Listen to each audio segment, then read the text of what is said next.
देखिए, सरकार कांग्रेस पार्टी की जब बनी और ठाकुर सुखविंदर सिंह सुक्खू जी मुख्यमंत्री बने, उसके 4-5 दिनों के अंदर ही एक बड़ी समस्या सामने आई, जिसमें अदानी ग्रुप के जो कारखाने थे सीमेंट के हिमाचल प्रदेश में, उन्होंने दोनों में अपना प्रोटेक्शन बंद कर दिया। और उसके उपरांत क्या हुआ कि जो ट्रक ऑपरेटर्स थे, हजारों की संख्या में, तकरीबन 20,000 परिवार, फैमिलीज जो सीधे तौर पे सीमेंट ढुलाई का जो काम करते हैं, जो ट्रक ऑपरेटर यूनियंस है उसके साथ जुड़े थे, और उनका जो है रोजगार बंद हो गया। और ये डेडलॉक बहुत लंबा चला, और विवाद बेसिकली ये सीमेंट कारखाने वालों के बीच और जो सीमेंट ढुलाई करने वाले जो ट्रक ऑपरेटर्स थे उनके बीच का था। लेकिन माननीय मुख्यमंत्री जी उस दिन दिल्ली में थे, रात को 11 बजे उन्होंने इस बात के लिए इंटरवेन किया। जैसे ही उनके जहन में ये बात आई, उन्होंने डिप्टी कमिश्नर्स की बिलासपुर और सोलन की उसी दिन ड्यूटी लगाई कि आप दोनों से बात करें और इस मसले पे सुलझाने का प्रयास शुरू करें। और चीफ सेक्रेटरी साहब को बोला, आप इसमें निगरानी रखें, ये मसला जो है जल्दी से जल्दी सुलझना चाहिए। लेकिन काफी लंबा चला, क्योंकि विवाद दो लोगों के बीच का था। सरकार का काम मध्यस्थता का था, उसके लिए मुख्यमंत्री बिल्कुल वचनबद्ध थे। उन्होंने बड़ा प्रयास किया और अपनी पूरी टीम लगाई। उसके बाद सेक्रेटरी इंडस्ट्री की अध्यक्षता में कमेटी बनी, कई दौर की बातचीत हुई, लेकिन आगे नहीं बढ़ पाई। और माननीय मुख्यमंत्री जी डेली इसकी जो है उनका इंटरवेंशन बना रहा, उनकी निगरानी इस पे निरंतर थी। और इन बिटवीन उन्होंने 2-3 बार खुद भी मीटिंग्स ली, ट्रक ऑपरेटर्स यूनियंस के जो लोग थे उनके साथ भी मीटिंग की, और अदानी ग्रुप के जो सीईओ थे, मालिक से भी। और उनकी मध्यस्थता की वजह से आज 65 दिन के बाद ये जो विवाद था अदानी ग्रुप के बीच, सीमेंट फैक्ट्रीज के और ट्रक ऑपरेटर्स के बीच, आज सुलझ गया। माननीय मुख्यमंत्री जी ने जो बात कही, जो रेट तय किया, उसको दोनों पार्टियों ने उसका सम्मान किया। अदानी ग्रुप के लोग भी, जो उनके रिप्रेजेंटेटिव थे, वो भी सहमत हुए, और जो ट्रक ऑपरेटर यूनियंस थी उनके जो नुमाइंदे थे, चाहे बरवाना के थे चाहे डाडला घाट के थे, सब ने इस बात को एक्सेप्ट किया। आज ये विवाद 65 दिनों के बाद सुलझा, जिसमें 10 रुपये 30 पैसे जो रेट तय हुआ है, जो सिंगल एक्सल जो ट्रक होते हैं, और जो मल्टी एक्सल है उनके लिए 9 रुपये 30 पैसे जो है ये रेट तय किया। और इसके ऊपर दोनों पार्टियां सहमति जताई।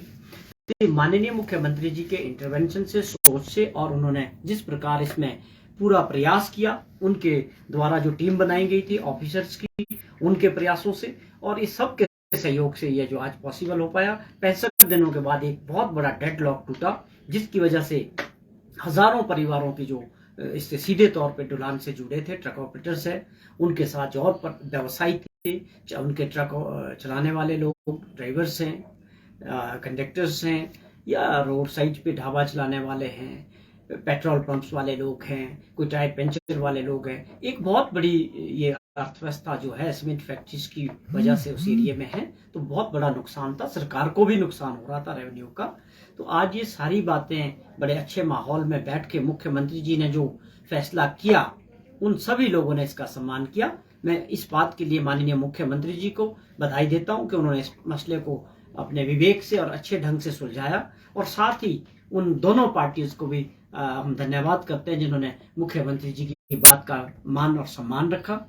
और इसके अलावा कई इसमें इतने दिनों तक राजनीतिक दृष्टि से भी लोगों ने इसको देखा, विपक्ष ने इसको राजनीतिक मुद्दा बनाने का भी प्रयास किया, लेकिन ये इसलिए नहीं बन पाया कि मुख्यमंत्री जी पहले दिन से, हमारी सरकार इसको लेके बहुत अलर्ट थी और एक बड़ा सिंसियर एफर्ट इस पे बातचीत के जरिए चल रहा था।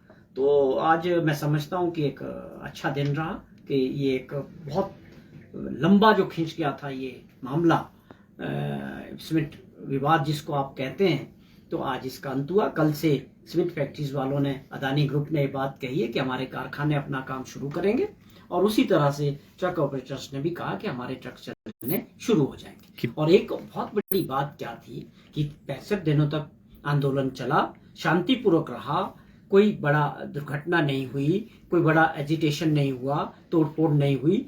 तो ये सारी बातें तभी पॉसिबल हो पाई जब सरकार पूरी तरह से ईमानदारी के साथ इसकी मध्यस्थता कर रही थी। एक बड़ी चुनौती थी ये, क्योंकि जैसे ही मुख्यमंत्री बने थे दो बड़े सीमेंट प्लांट जिसमें हजारों लोगों का रोजगार जुड़ा हुआ था। तो किस तरह से देख रहे हैं, क्योंकि लगभग 2 महीने बाद जो है कामयाबी मिली है सरकार को, कितनी बड़ी चुनौती थी ये? स्वाभाविक तौर पे सरकार बनते ही चीज के तकरीबन 3-4 महीने का समय लगता है। तो मुझे लगता है कि बहुत कम समय में 5 दिन के अंदर ये समस्या हमारे सरकार के सामने आई। लेकिन मुख्यमंत्री जी के विजय, वो हमारे प्रदेश के जो ये लोग हैं, जिनके ट्रक्स हैं, जिनके ऊपर बैंकों का कर्जा है, उनके परिवार है, वो हमारी प्राथमिकता रहे। और उन्होंने उस बात को आज प्रूव भी किया कि हमारी जो पहली प्राथमिकता है वो हिमाचल प्रदेश के लोग हैं। और इंडस्ट्री वालों को भी उन्होंने एक मैसेज दिया है कि हम किसी भी कारखाना जो लगाना चाहता है प्रदेश में, इंडस्ट्री के खिलाफ नहीं है, लेकिन अल्टीमेटली आपको जो बातचीत है वो एक टेबल पे आके करनी है और कोई भी मसले हैं उसको सुलझाने का प्रयास करना चाहिए। लेकिन ये अपने आप में सराहनीय बात है कि अगर प्रदेश के मुख्यमंत्री खुद इंटरवेन कर रहे हो, मीटिंग्स ले रहे हो, तो इसकी गंभीरता को लोगों ने भी समझा और दोनों पार्टीज ने भी समझा और आज ये मसला सुलझा है, हमें इस बात की खुशी है। एक चुनौती तो पार पा ली है, अब दूसरी बड़ी चुनौती जो सरकार के पास है नगर निगम चुनाव की। वो मसला भी अब आने वाले दिनों में चुनाव होने वाले, किस तरह से तैयार है पार्टी और सरकार ताकि नगर निगम में जो है वो कांग्रेस अपना परचम लहरा सके? देखिए, नगर निगम का चुनाव जो है, शिमला म्यूनिसिपल कॉर्पोरेशन का चुनाव हमारे लिए कोई चुनौती नहीं है। ये चुनाव शायद पहले हो जाता।